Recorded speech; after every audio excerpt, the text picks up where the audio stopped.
With all the advancements in data, technology, measurement, and the comparison of TV to digital,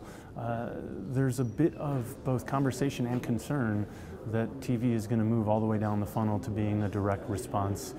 medium, which negates one of the biggest benefits that TV has, which is its ability to reach large audiences and change brand preference.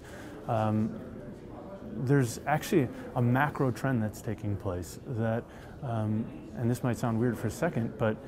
people are actually having babies at a slowing rate compared to the generation before and the generation before that. Why that becomes so important is that the amount of new consumers coming into market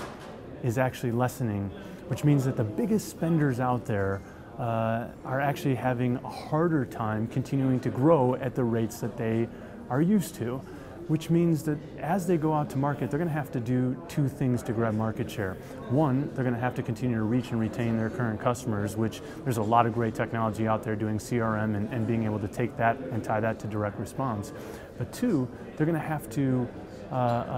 reach new customers and change their brand preference along the long and winding road of brand decision making. And if we go all the way to the direct response end,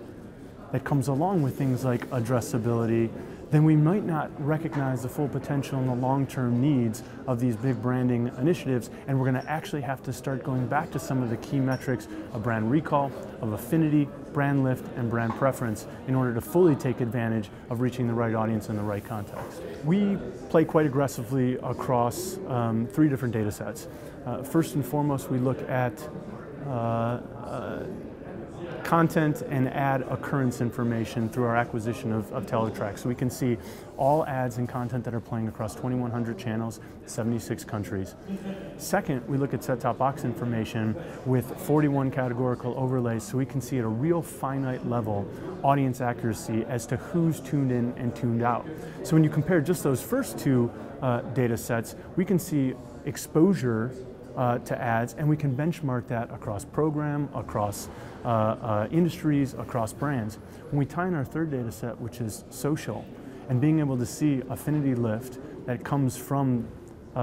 as in comparison to the brand and the context or the program that it was within, we now have great information around exposure, we have great information around response, and again, we have the ability to benchmark that information across all programming that's on television, which makes it that much easier for brands to know exactly what programs they should spend money within, because they've got a better chance of reaching the exact audience that they want to reach.